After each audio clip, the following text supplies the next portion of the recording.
മദീനയിലെ Ijaz railway station 1908 Ottoman ഭരണകാലത്ത് നിർമ്മിക്കപ്പെട്ട റെയിൽവേ സ്റ്റേഷനാണ് ഈ കാണുന്നത്. അതായത് ഡൊമസ്കസിൽ നിന്നും മദീനയിലേക്കുള്ള റെയിൽപാത. ഒരുപാട് നീളം കൂടിയ റെയിൽപാത തന്നെ ആയിരുന്നിട്ടില്ലേ. ഇപ്പോഴും ഇതുപോലത്തെ റെയിൽപാത പിന്നീട് വന്നിട്ടില്ല. അതായത് ഒന്നാം ലോക മഹായുദ്ധത്തിൽ ഇത് അറ്റാക്ക് ചെയ്തിപ്പെട്ടിട്ടുണ്ടായിരുന്നു പറയപ്പെടുന്നത്.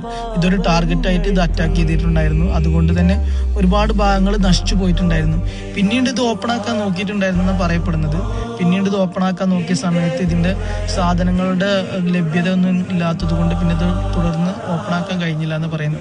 പക്ഷെ ഇപ്പോഴും മദീനയിൽ വരുന്നവർക്ക് ഇത് കാണാൻ കഴിയിട്ടില്ലേ. ഭയങ്കര മനോഹരമായ വർക്ക് തന്നെയാണ് ഇതിന്റെ. അതിനോട് തൊട്ട് ചാരിട്ട് തന്നെ ഏകദേശം 1 കിലോമീറ്റർ പോലും ഡിഫറൻസ് ഇല്ലാതെയാണ് ഈ ഒരു തുർക്കി മസ്ജിദും അതുപോലെ ഇജാസ് റെയിൽവേ സ്റ്റേഷൻ കിടക്കുന്നത്. തുർക്കി മസ്ജിദും തന്നെ അതുപോലെ തന്നെയാണ്. അതിന്റെ നിർമ്മിതിയും എടുത്ത് പറയേണ്ട ഒരു നിർമ്മിതി തന്നെയാണ്. ഫുൾ കല്ലുകൾ കൊണ്ടാണ് ഇത് രണ്ടും നിർമ്മിച്ചിട്ടുള്ളത്. അതുകൊണ്ട് തന്നെ ഇപ്പോഴും ഒരു കേടുപാടുകളും പറ്റാതെ ഇത് ഇപ്പോഴും നിലനിൽക്കുന്നുണ്ട്. മദീനയിലെ റെയിൽവേ സ്റ്റേഷൻ ആയിരുന്നു ഏറ്റവും വലിയ സ്റ്റേഷൻ എന്നാണ് പറയപ്പെടുന്നത്. ഒരുപാട് സ്ഥലങ്ങൾ നശിച്ചു പോയിട്ടുണ്ടെങ്കിൽ ഇപ്പോഴും അത് നിലനിൽക്കുന്ന ഒരു ഓർമ്മയാണിട്ടില്ലേ. ചരിത്രത്തിൽ അത്രയും പ്രധാനപ്പെട്ട ഒരു റൂട്ടായിരുന്നു ഈ മദീനയിൽ നിന്നും ഡൊമസ്കസിലേക്കുള്ള ഈ ഒരു റെയിൽപാത. അപ്പൊ മദീനയിൽ വരുന്നവരൊക്കെ ഉണ്ടെങ്കിൽ എന്തായാലും വീഡിയോ സേവ് ചെയ്ത് വെച്ചോളി. അതുപോലെ മദീനയിലേക്ക് പോകുന്നവർക്ക് ഷെയർ ചെയ്ത് കൊടുക്കാനും മറക്കണം.